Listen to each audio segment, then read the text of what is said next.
तो इसमें हमने आपको कितने बता दिए, ट्रांसडेंटल में 2 बता दिए ना, एक आपका कौन कौन सा हो गया, लॉगरिथमिक और एक्सपोनेंशियल हो गया, ठीक है। तो इसमें आपके पास ट्रिग्नोमेट्रिक फंक्शन और इनवर्स ट्रिग्नोमेट्रिक फंक्शन 2 बच गए। उसके बाद आपके पास पीसवाइज डिफाइंड फंक्शन है जिसमें हमारे पास मॉडुलस है, ग्रेटेस्ट इंटीजर है, लीस्ट इंटीजर है, सिग्नम फंक्शन और फ्रैक्शनल पार्ट फंक्शन, इतने सारे हैं। लेकिन इस सब चीज से पढ़ने से पहले ट्रिग्नोमेट्रिक फंक्शन और इनवर्स ट्रिग्नोमेट्रिक फंक्शन जब पढ़ते हैं तो उसमें हर ट्रिग्नोमेट्रिक फंक्शन की हम पीरियोडिसिटी डिफाइन करते हैं। क्या करते हैं कि वो पीरियोडिक है या नहीं है, तो उसकी पीरियोडिसिटी कितनी है। तो इसके लिए हमें पहले जानना पड़ेगा पीरियोडिक फंक्शन। तो पहले पीरियोडिक पढ़ लेते हैं, उसके बाद ये सारे टाइप कवर करते हैं, ठीक है। काफी इंपॉर्टेंट टॉपिक है, तो ध्यान से समझेंगे कि पीरियोडिक फंक्शन का मतलब होता क्या है, ठीक। लिखिएगा पीरियोडिक फंक्शन।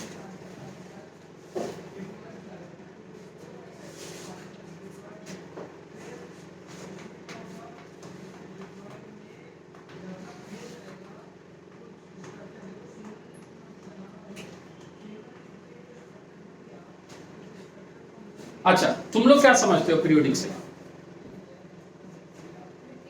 रिपीट होता है, कैसे? क्या कभी भी रिपीट हो जाए तो उसको पीरियोडिक बोलेंगे? कि जैसे मान लो कोई इंसान 1 दिन बाद खाना खाता है, फिर उसके बाद 3 दिन बाद खाना खाता है, फिर उसके बाद आधे दिन बाद ही खाना खा लेता है, तो क्या वो पीरियोडिक है? एक इक्वल इंटरवल के बाद जो रिपीट होता है उसको हम क्या बोलते हैं? Periodic function. बिल्कुल वही बात है जो आप बोल रहे हैं, ठीक है। तो कहता है any function which repeats itself after a fixed interval is called periodic function. For example, अगर मान ले f(x) प्लस यहाँ कोई एंड t दिया है जो सॉल्व होके f(x) ही आ जाए, there exist x belongs to r के लिए, तब हम बोलेंगे कि ये फंक्शन जो है वो कैसा फंक्शन है? Periodic function. जहां पे t जो है वो हमारा फंडामेंटल पीरियड का है। क्या कहलाएगा? यानी हम वो कहते हैं फंडामेंटल पीरियड का मतलब क्या होता है समझना, कि फंडामेंटल पीरियड क्या होता है। फंडामेंटल पीरियड का मतलब होता है स्मॉलेस्ट इंटरवल।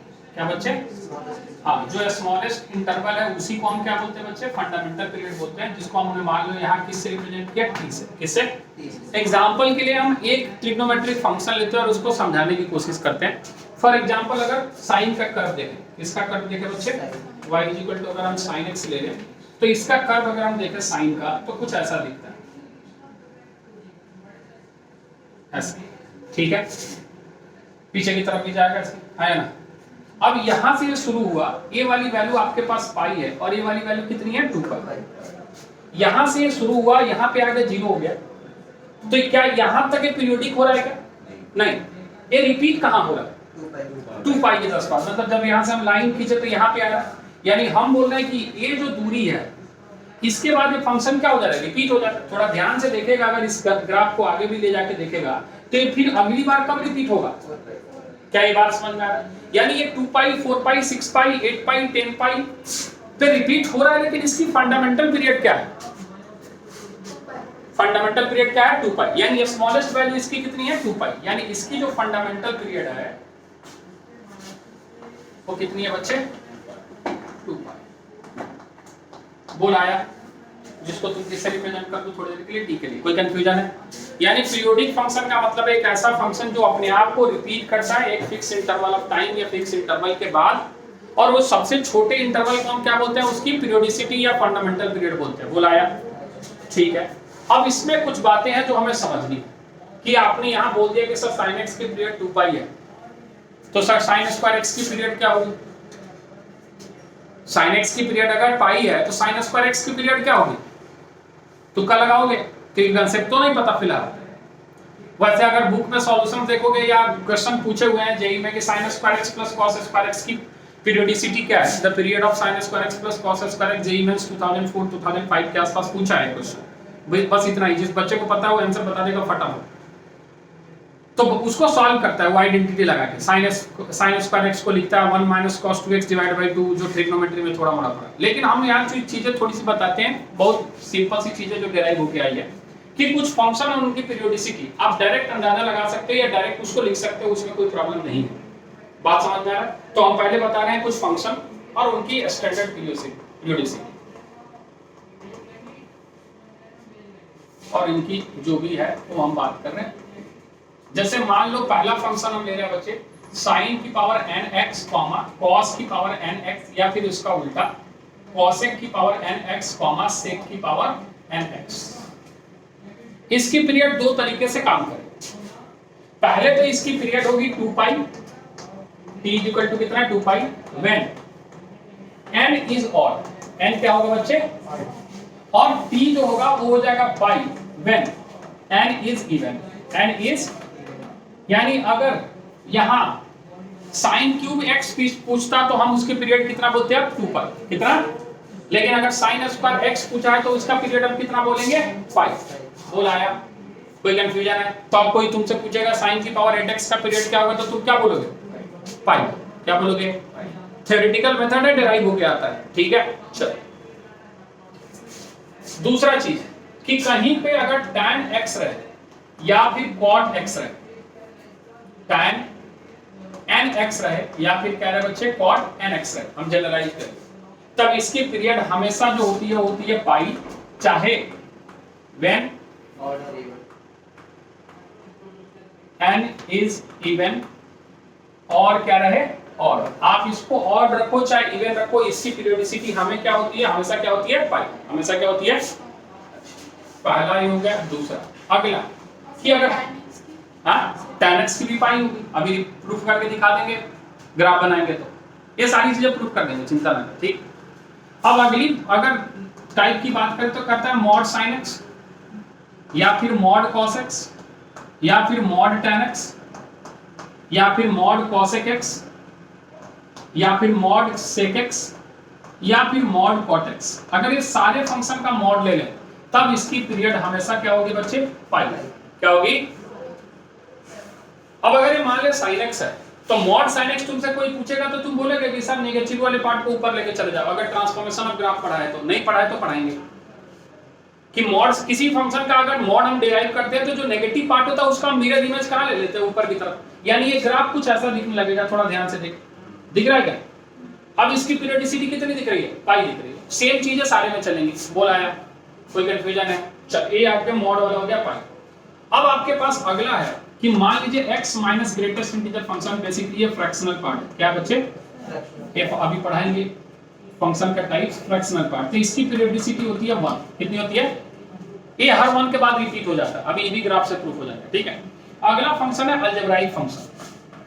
कोई भी अलजेब्रिक फंक्शन अगर आपके पास हो तो इसका पीरियड डिफाइन नहीं होता। Period does not define. ठीक और अगर कोई कांस्टेंट फंक्शन क्या हो बच्चे कोई कांस्टेंट हो क्या हो तो ये पीरियोडिक होता है लेकिन इसकी कोई फंडामेंटल पीरियड नहीं होती। यानी ये होता है periodic with no fundamental period. No fundamental period. कितनी बात समझ में आई बच्चे? पीरियोडिक मानेंगे जरूर लेकिन उसकी पीरियोडिसिटी कितनी है हम अंदाजा नहीं लगा सकते। जैसे 5 4 3 समझ रहा है? कोई दिक्कत है? अब अगर एक पीरियोडिक फंक्शन हम इसने पढ़ लिया अब अगर मान ले कोई हमसे पूछ दिया कि sin 5x की पीरियड क्या होगी तो तुम क्या बोलोगे? sin 5x 2 पाई। क्या बोल दोगे? बिल्कुल गलत। ठीक है ये हमने आपको केवल पावर में बताया जहां पे हर जगह इसकी आर्गुमेंट की कोएफिशिएंट 1 है। क्या है? अगर हम तुमसे पूछ दे कि sin 2x + 3 का पीरियोडिसिटी क्या होगा तो तुम क्या बोलोगे? अभी नहीं पता। अभी तो तुम अंदाजा लगा लोगे कि sin 2x का 2 पाई। सर sin का तो 2 पाई होता है। sin x का 2 पाई होता है। किसका? sin 2x होगा तो उसकी पीरियोडिसिटी चेंज हो जाएगी। sin 10x होगा तो उसकी पीरियोडिसिटी। ये समझने के लिए अगर तुम ट्रांसफॉर्मेशन ऑफ ग्राफ पढ़े रहते तो समझ आता। अगर नहीं समझ में आए तो उसका रूल क्या है अभी बताते हैं। समझ रहा है? इतना बात क्लियर है? कोई कंफ्यूजन है इसमें? नहीं नोट करेगा फटाफट।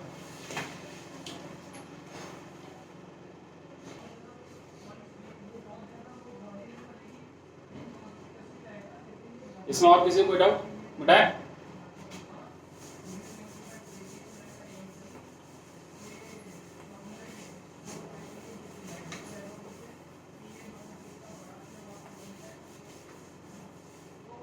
हो गया सभी का?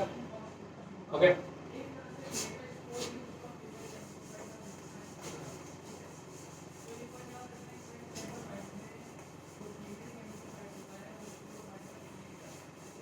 तो अब इसकी पूरी कहानी यहीं खत्म करते हैं।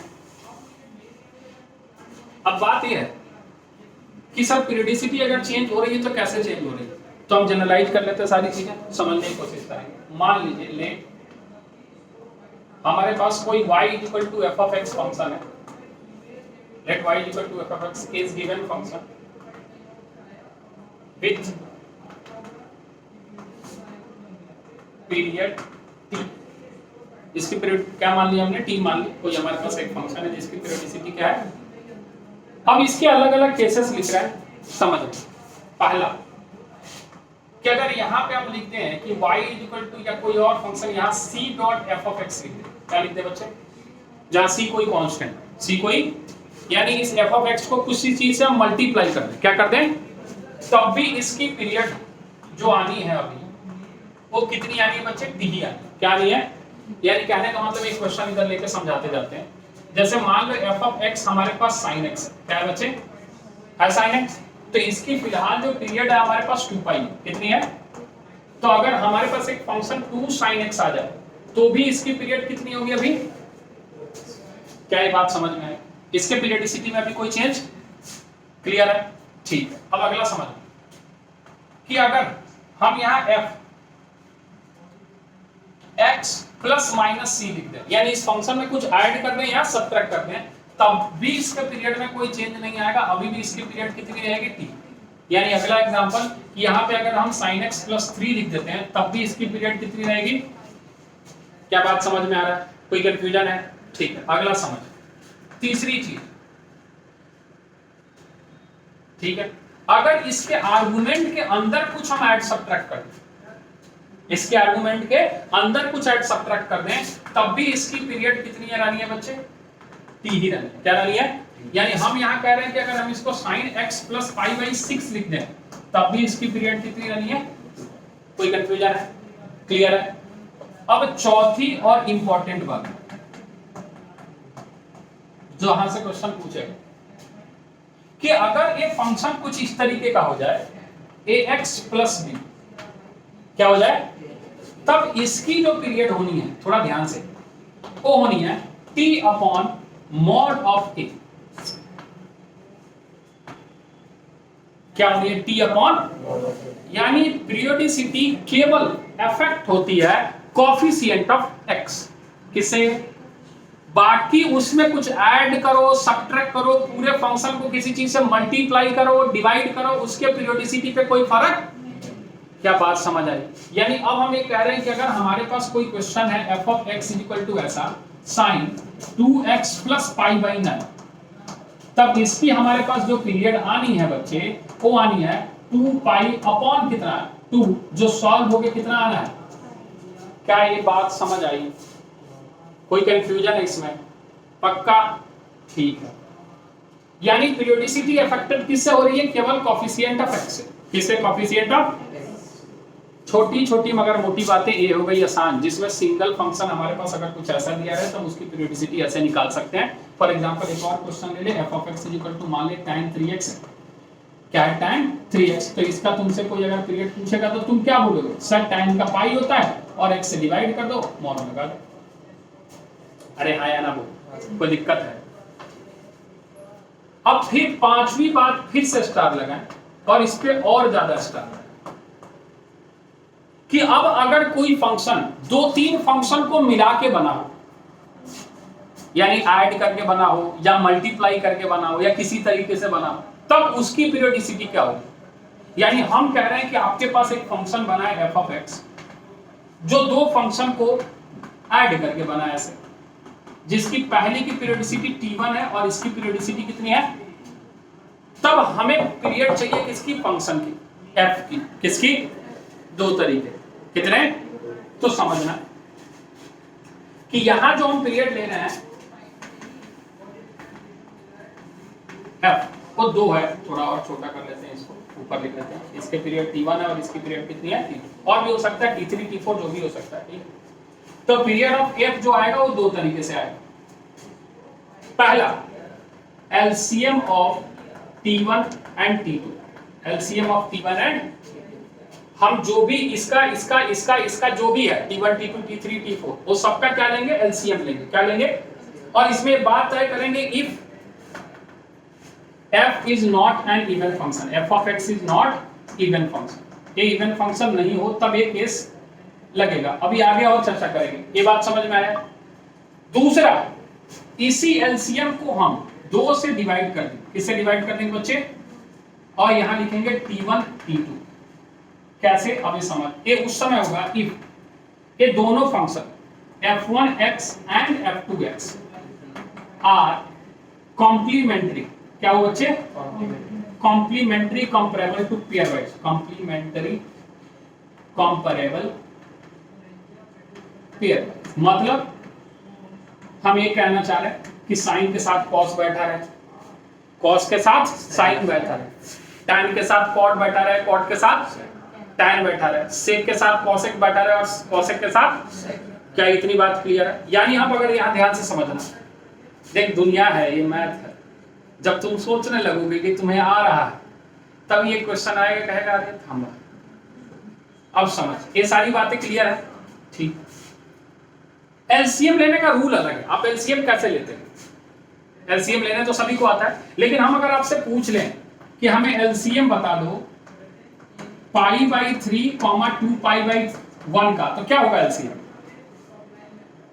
अब इसका नहीं आता सर, इसका नहीं आता। आता है इसका एलसीएम? नहीं। तो चलो, तो यहां एलसीएम लेने का रूल क्या है वो आपको हम बताते हैं। Method to find LCM. Method to find, मान लो हमें एलसीएम निकालनी है a/b, c/d, e/f।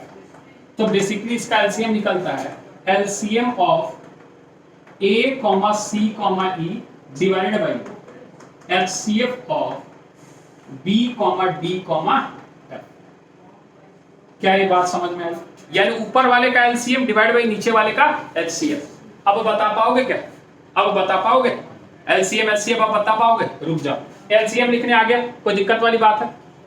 अब इसमें कुछ और बातें, जैसे एक एग्जांपल के तौर पे लिख देते हैं। अभी लिखा था 2π/3 लिख दे और कॉमा यहाँ पे 4π/ क्या लिख दे? 1 लिख दे। तो इसका एलसीएम कितना आएगा बच्चे? 4π/1। क्या ये बात समझ में आ रहा है? अरे 2π 4π का एलसीएम क्या होगा? अरे रे, अच्छा 2 4 का एलसीएम क्या होगा? 2 4 का एलसीएम 4 होता है, पाई तो कॉमन है, देवताओ देवियो, हाँ या ना? और 3 1 का एलसीएम कितना होता है? 1 ही होता है, हाईएस्ट कॉमन। नहीं, अब 7वीं नहीं पढ़ाने वाले हम हैं। आता है नहीं आता? आता है। ठीक, इस तरीके से हम निकाल। लेकिन इसी में अगर चेंज करके हम यहां लिख दें कि हमारे पास एक 2π है और एक 1 है, इसका एलसीएम निकाल सकता है? 2π और 1 का एलसीएम नहीं निकल सकता। अब इसके लिए कुछ बातें लिख ले नोट करके कि एलसीएम ऑफ इरेशनल, क्या बच्चे? Irrational with irrational is possible. Irrational with irrational is possible. यानी पाई जो है वो इरेशनल, पाई जो है तो उसका एलसीएम किसके साथ संभव है? पाई वाले के साथ। दूसरा इसी में लिख ले LCM of irrational with rational is not possible. With rational is not possible. जो अभी पूछा था वो संभव, जो पूछा था अभी वो संभव नहीं। और तीसरा कि LCM of rational with rational possible. बोल आया क्या? Rational with rational is possible. Rational is possible. तो रेशनल का रेशनल के साथ एलसीएम निकाल सकते हैं, इरेशनल का इरेशनल के साथ निकाल सकते हैं, रेशनल और इरेशनल का साथ में एलसीएम नहीं निकाल सकते। क्या इतनी बात समझ में आई? ये हुई आपकी पूरी पीरियोडिक फंक्शन की कहानी खत्म। अब इसमें कंफ्यूजन और क्वेश्चन किस तरीके से डील करना है वो बताता हूं। क्लियर है? नोट कर फटाफट।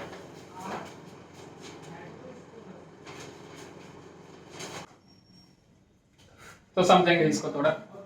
अब इसमें जहां से आप शुरू करोगे ना वहीं से फिर थोड़ी सी चीजें हैं तो हम एक कंसेप्ट आपको और बताना चाहते हैं, बस बाकी सारी चीजें ठीक है।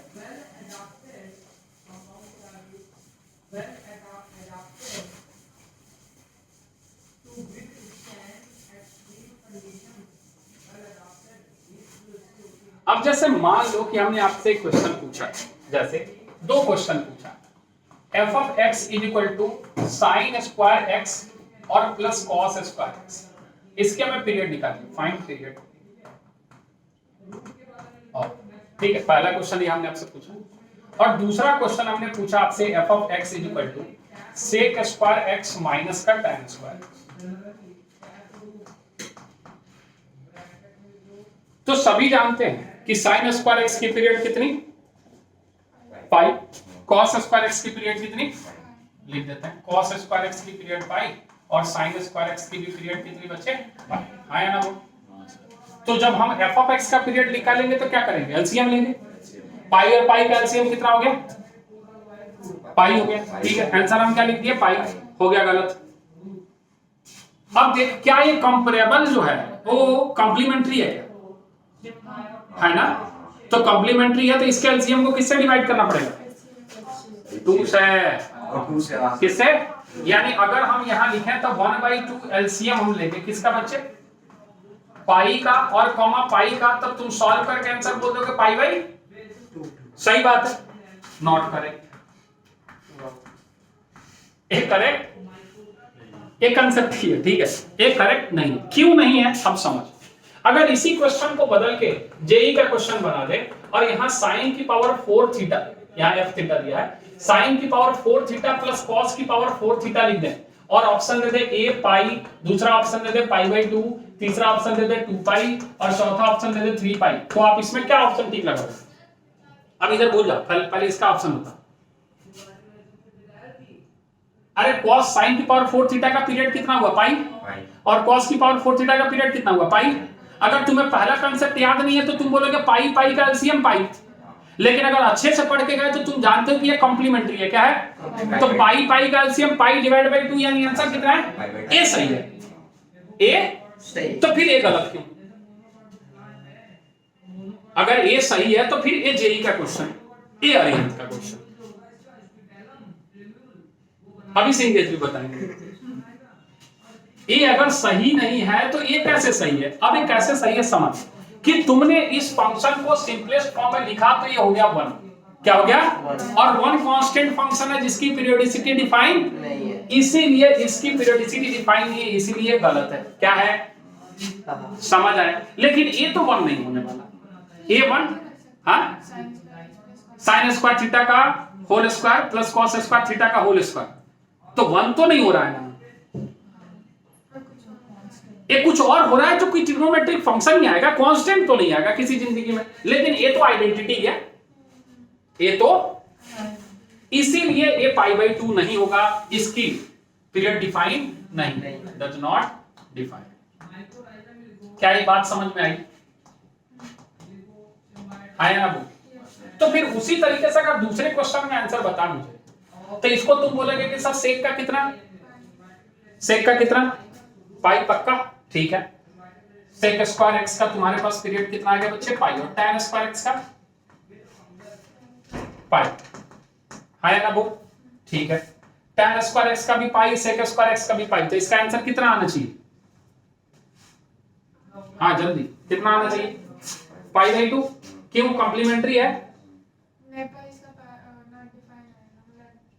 हाँ, ए 1 हो जाएगा। क्या हो जाएगा? यही तो दुनिया है।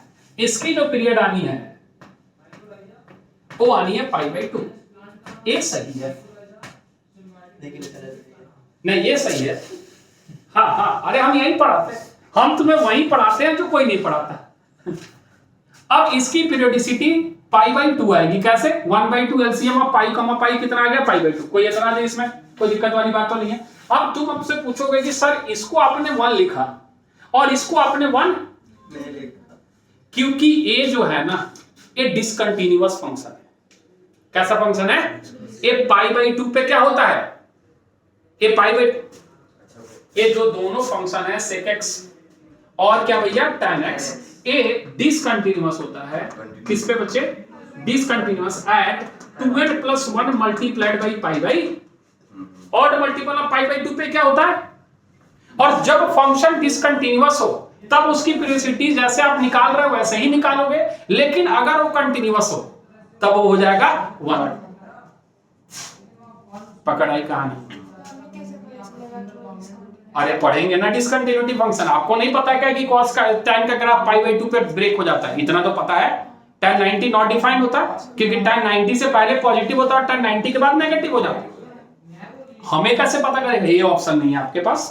आपको पता होना चाहिए कि डिसकंटिन्यूअस है। ये अभी तक अगर नहीं पता तो अभी पता होना चाहिए कि tan x डिसकंटिन्यूअस होता है, sec x डिसकंटिन्यूअस होता है, sin cos को छोड़ के बाकी सारे फंक्शन फिलहाल क्या दिख रहा है? डिसकंटिन्यूअस दिख रहा है। tan भी डिसकंटिन्यूअस है, sec भी डिसकंटिन्यूअस है, cos भी डिसकंटिन्यूअस है। ये तो पता है, नहीं पता? पता है ना? हाँ, तो ये डिसकंटिन्यूअस है, जबकि ये दोनों क्या है? कंटिन्यूअस है, जिसके चलते इसकी पीरियोडिसिटी डिफाइन नहीं हुई, इसकी डिफाइन हुई है ना। कुछ क्वेश्चन और करें। जैसे मान ले आपके पास एक क्वेश्चन है fx = sin x और प्लस का फ्रैक्शनल पार्ट ऑफ x। बता पीरियड पॉसिबल है? sin x का कितना? 2 पाई। sin x का कितना? और फ्रैक्शनल पार्ट का कितना बताया अभी? 1। क्या बताया? तो इसका पीरियड डिफाइन नहीं हो सकता। क्यों नहीं हो सकता? अरे एक इरेशनल है और एक इरेशनल है। अरे आया नहीं आया? नहीं आया। पूरा लिखा है? पूरा लिखा क्या? ये समझ आ गया? ठीक है, अगला क्वेश्चन ले ले। मान ले तुम्हारे पास है period of tan 3x, f of x = है आपके पास tan 3x और plus sin x/3। sin x/, देख इसका पीरियड जो होगा वो होगा π/3, सोच ले। और इसका जो पीरियड होगा वो 2 पाई डिवाइड बाई 1/3 यानी 6 पाई। हाँ या ना? क्या कंपैरेबल कॉम्प्लीमेंट्री है? नहीं है। तो एलसीएम निकालेगा किसका बच्चे? π/3, 2 π/1। बोल आया? अरे आया। तो 2 पाई का एलसीएम 2 पाई और 3 1 का एचसीएफ 1। कितना? आंसर कितना आ गया? 2 पाई। बोल आया? कोई कंफ्यूजन है?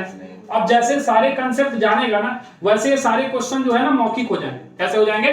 जैसे मान ले क्वेश्चन और है f of x = mod of sin x और plus mod of cos x। बता भैया इसकी पीरियड कितनी? पाई। इसकी पीरियड कितनी? तो जब हम एलसीएम लेंगे तो क्या ले लेंगे? पाई कॉमा पाई। हाँ या ना? बोल। लेकिन 1/2 से क्या करेंगे? अरे 1/2 से डिवाइड करेंगे क्योंकि कॉम्प्लीमेंट्री है। हाँ या ना? बोल। ठीक है, और क्वेश्चन लेना चाहता है और ले ले। ठीक है, फिलहाल तो इतना ही है।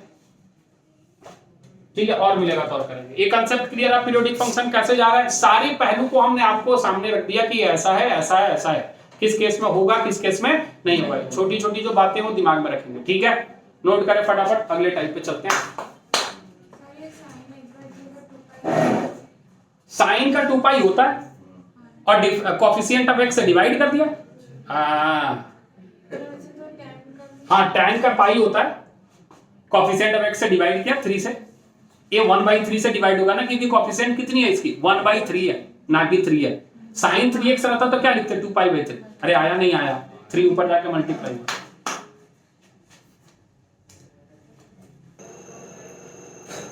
अब हम चलते हैं आपके आखिरी टाइप, क्योंकि 2 चीजें तो हम अभी आपको नहीं बता रहे हैं, उसको हम ग्राफ और उसके डोमेन रेंज बताएंगे और वहीं से ट्रिग्नोमेट्री उठा लेंगे। समझ रहे हो क्या? जैसे आपके 2 फंक्शन बन गए हैं ना ट्रांसडेंटल में। कौन कौन सा? ट्रांसडेंटल में हमने 4 टाइप बताए होंगे। एक हमने आपको बताया एक्सपोनेंशियल फंक्शन, दूसरा बताया लॉगरिथमिक फंक्शन, तीसरा ट्रिग्नोमेट्रिक फंक्शन और चौथा इनवर्स ट्रिग्नोमेट्रिक फंक्शन। तो ये 2 छूट रहा है, ट्रिग्नोमेट्रिक फंक्शन और इनवर्स ट्रिग्नोमेट्रिक फंक्शन। ये जब लास्ट में अभी फंक्शन में ही पढ़ाएंगे और वहीं से ट्रिग्नोमेट्री उठा लेंगे। समझ रहा? तो हम जो लास्ट वाला टाइप था जो आपका था क्या बच्चे? Piece wise defined function. क्या था बच्चे? Piece wise defined function.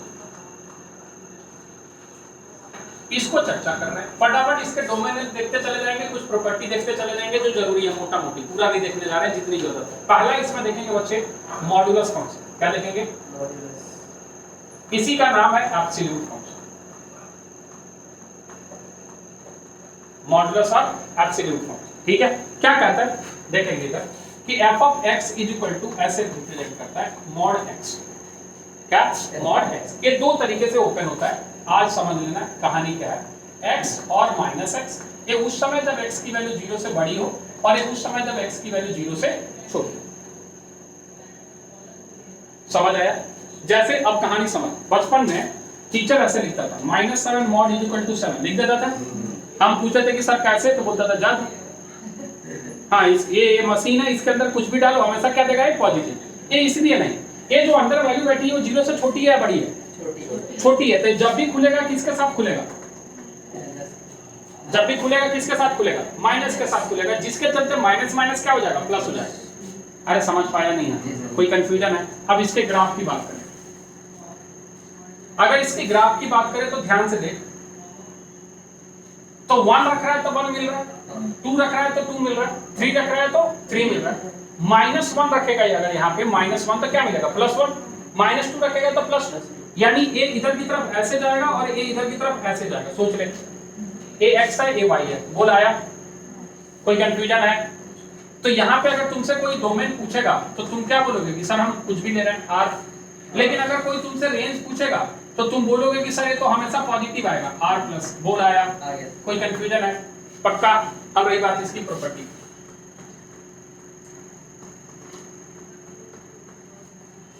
कहता है कि किसी फंक्शन के मॉड ले या किसी फंक्शन के नेगेटिव का मॉड ले या किसी मॉड का स्क्वायर ले, ये आपस में क्या होगा? बराबर होगा। ये आपस में क्या होगा?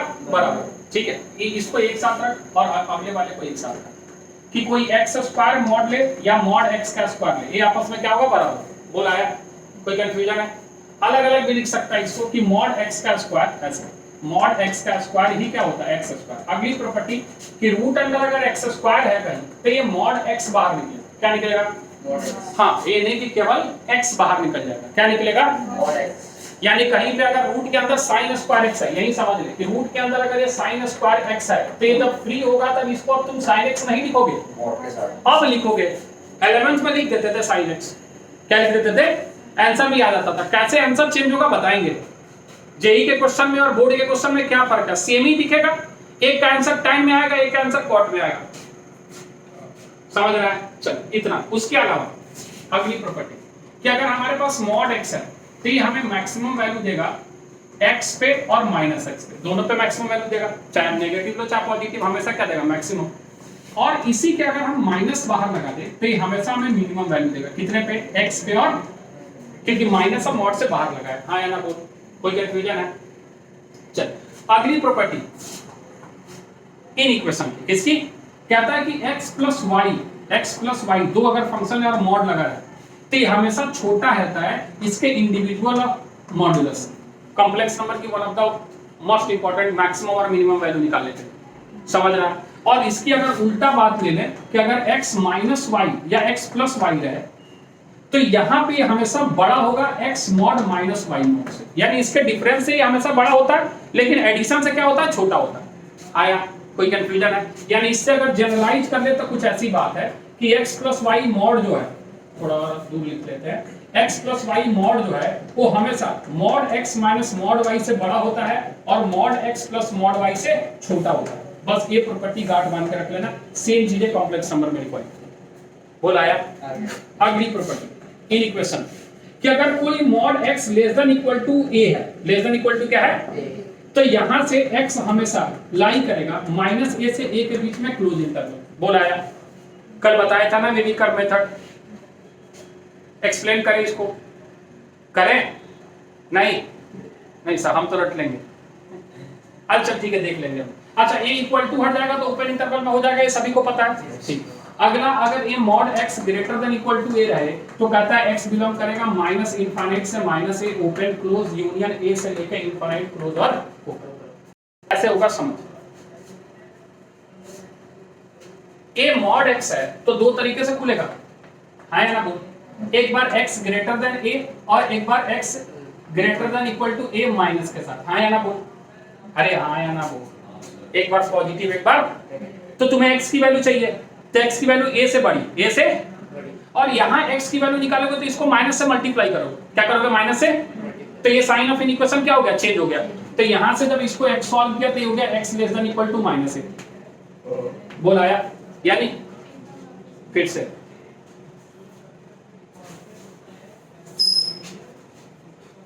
ये मॉड x है less than equal to a है तो इसको तुम लिख सकते हो ना बच्चे, x less than equal to a या फिर -x less than equal to a। यहां से तो ठीक है, यहां से x चाहिए तो इसको किससे मल्टीप्लाई करेगा? माइनस से ना, तो माइनस से मल्टीप्लाई करेगा तो ये x हो जाएगा, a माइनस a हो जाएगा। हाँ या ना? बोल। लेकिन साइन ऑफ इन इक्वेशन क्या हो जाएगा? तो देखना ये क्या कह रहा है, ध्यान से देख थोड़ा सा, माइनस ए कह रहा माइनस ए से बड़ा और ए से माइनस ए से। उसी तरीके से दूसरे के लिए सॉल्व करेगा तो माइनस इनफाइनाइट से माइनस ए आएगा और ए से बोला है, ओपन इंटरवल में लिख लेगा। कोई कंफ्यूजन है? ए है मॉडुलस फंक्शन और इसकी वैल्यू, इसका मतलब होता है वैल्यू क्या भैया, मतलब वो टोटल मैग्नीट्यूड की बात कर रहे हैं ना, डिस्टेंस जिसको बोल सकता है। तो ये आपको ये वैल्यू न्यूमेरिकल वैल्यू को देता है, किसको देता है, न्यूमेरिकल। इसका डायरेक्शन से कोई लेना देना, कोई कंफ्यूजन है इसमें? पक्का नोट करेगा फटाफट थोड़ा जल्दी।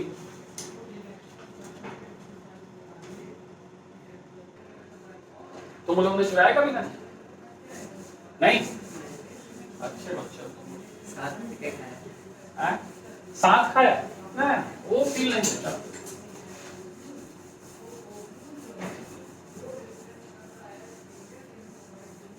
चले अगला जो अपने पास फंक्शन है वो इसी का जुलता मिलता भाई है, जिसका नाम है सिग्नम फंक्शन।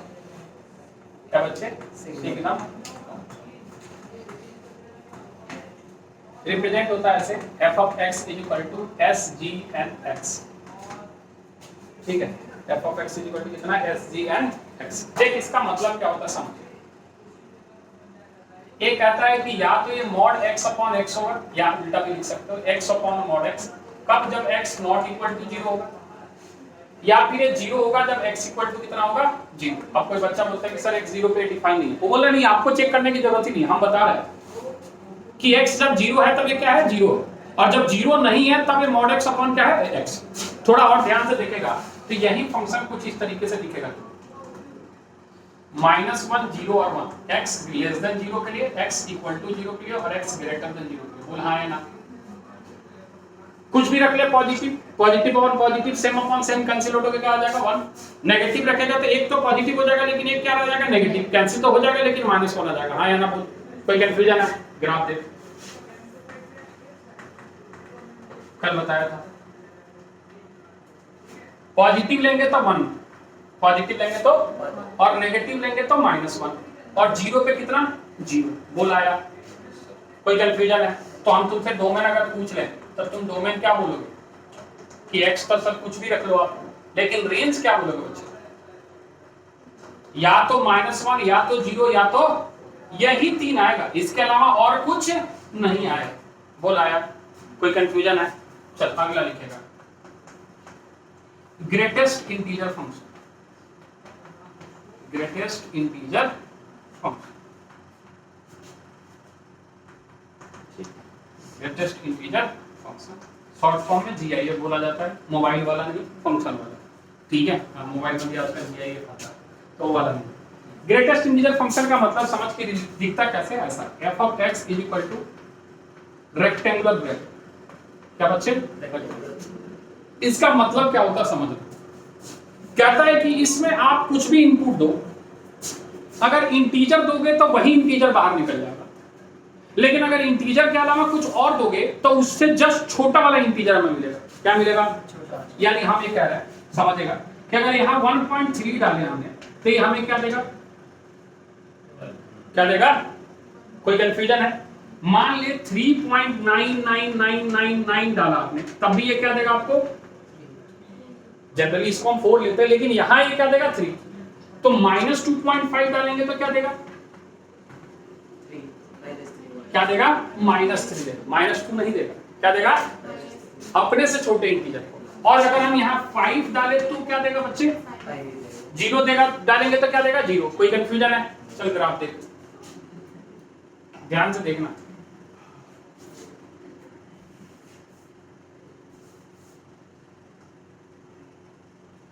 ऐसा है, 0 पे कितना देगा बच्चे? 1 पे कितना देगा? यहां ले ले। 2 पे कितना देगा? यहां ले ले। बोला है। 3 पे कितना देगा? यहां ले ले। आया ना वो? -1 पे कितना देगा बच्चे? -2 पे कितना देगा? -3 पे कितना देगा? कोई कंफ्यूजन है? चल आप थोड़ा ध्यान से देखना।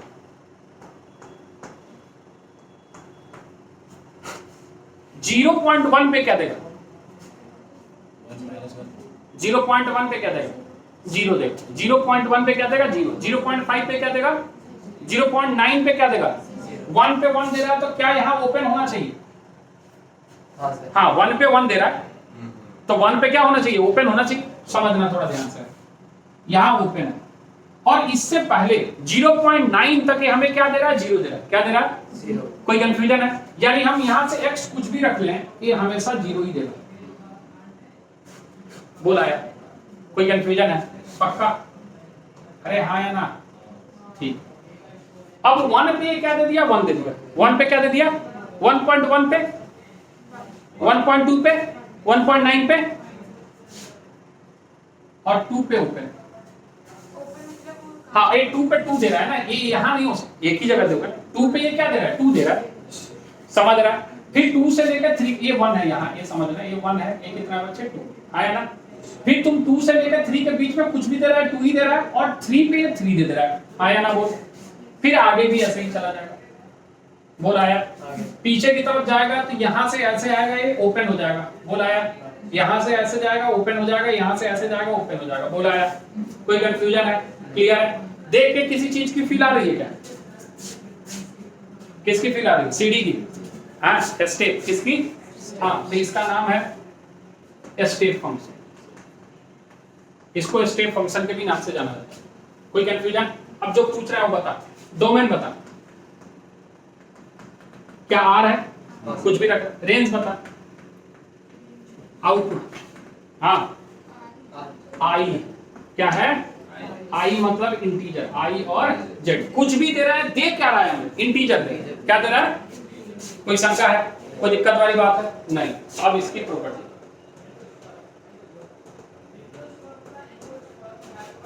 पहली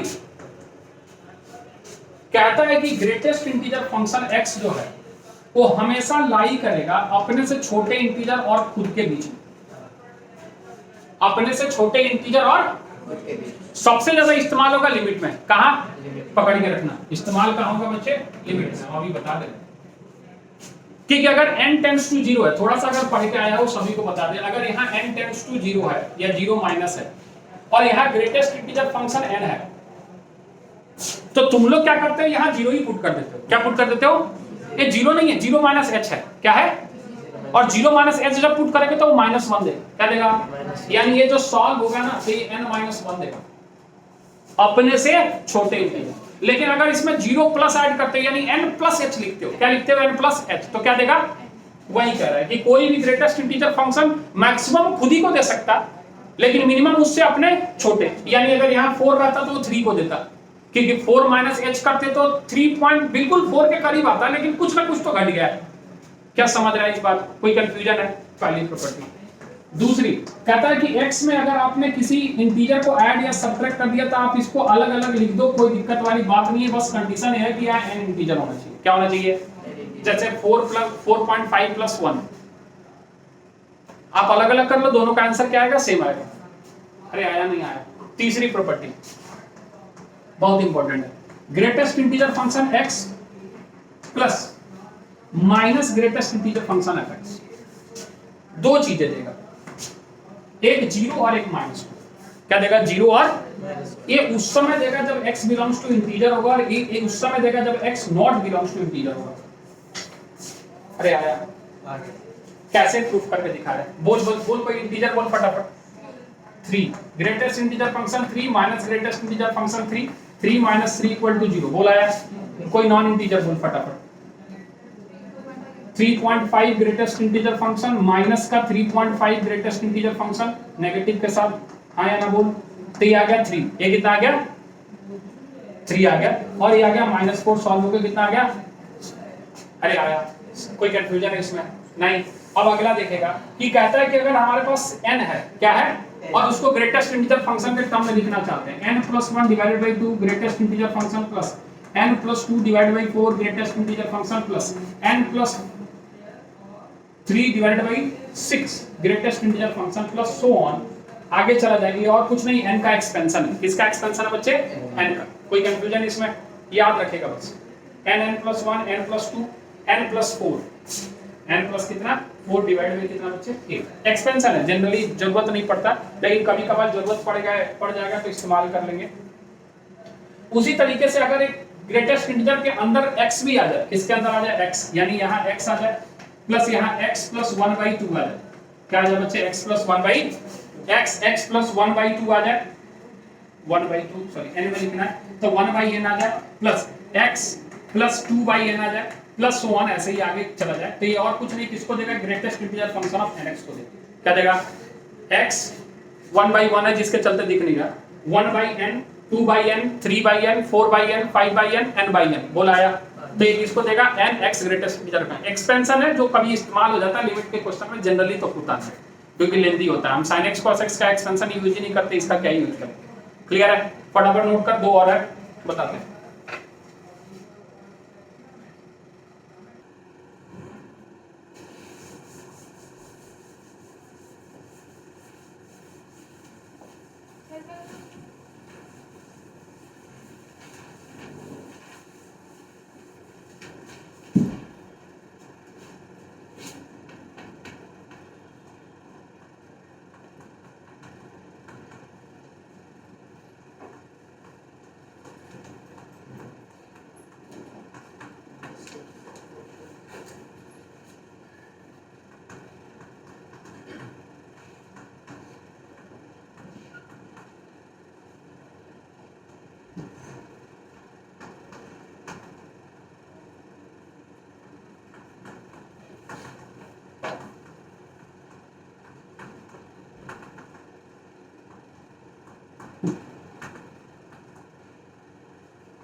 हो गया?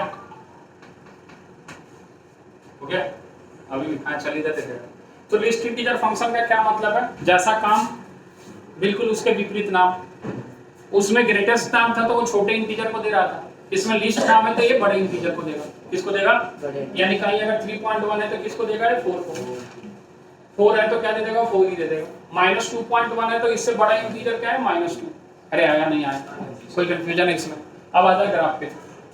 0 पे कितना देगा बच्चे? 0। 1 पे कितना देगा? ये 1। कोई कंफ्यूजन? 2 पे कितना देगा? 2। 3 पे कितना देगा? 3। कोई कंफ्यूजन है इधर? -1 पे कितना देगा बच्चे? -1। -2 पे कितना देगा? -2। -3 पे कितना देगा? -3 एंड सो ऑन। 0 से लेके 1 के बीच में क्या देगा? 0.1 पे क्या देगा? 1। 0.5 पे क्या देगा? 1। यानी यहाँ पे ओपन होगा और इधर की तरफ क्लोज होगा। हाँ या ना बोल? 1 से लेके 2 के बीच में हमेशा 2 देगा, बोला आया, और 2 से लेके 3 के बीच में हमेशा 3 देगा, बोला आया। अरे आया नहीं आया? तो यहाँ पे ओपन रहेगा और इधर क्या रहेगा बच्चे? क्लोज। यहाँ पे आपके पास क्लोज है तो इधर ओपन इधर क्लोज, इधर आपके पास ओपन, बोला आया। ग्राफ में बस पलटा क्या? ओपन और क्लोज, और एक एक पोजीशन क्या हो गया? शिफ्ट हो गया, बोला आया। कोई कंफ्यूजन है क्या? डोमेन तुम्हें दिख रहा है क्या? बता डोमेन और रेंज बता। कोई कंफ्यूजन है क्या? प्रॉपर्टी उसी तरीके का है, ज्यादा है नहीं, कहीं पूछता नहीं है इसलिए प्रॉपर्टी लिखवा नहीं रहे, ठीक है? लास्ट फंक्शन जो है आपका वो है आपके पास fractional part function. Fractional part function इधर देखेगा, थोड़ा इसको समझेगा। f of x is equal to x curly bracket, जहां कहीं भी ऐसा दिखे ये फ्रैक्शनल पार्ट है, जिसका मतलब होता है x minus greatest integer function x। क्या भैया? x minus greatest integer function x। Clear है? कोई कंफ्यूजन है? अब इसका मतलब समझ थोड़ा है कैसे कि अगर मान ले तुमने यहाँ 1.5 फ्रैक्शनल पार्ट रखा, क्या रखा बच्चे? 1.5, तो ये बेसिकली कहेगा 1.5 माइनस 1.5 का ग्रेटेस्ट इंटीजर फंक्शन जो कि सॉल्व होकर 0.5 दिखे। सोच, सही बात है? कोई कंफ्यूजन है? यानी कुछ भी यहां रख, मान लो तुमने 4.9 रखा तो भी ये तुम्हें 0.9 देगा। तुम यहाँ पे 7.1 रख दो तो ये तुम्हें सॉल्व होकर 0.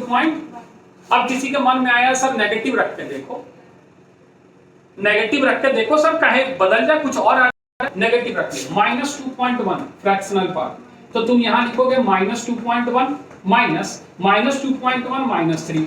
जो सॉल्व होकर ध्यान से देख तो 0.9 आएगा। क्या आएगा? तो यानी यहाँ से तुम देख पा रहे कि तुम इनपुट कुछ भी दो, आउटपुट हमेशा 0 से लेके किसके बीच में रह रहा है? 1 के बीच में। क्या ये बात समझ रहा है? अब देख ग्राफ,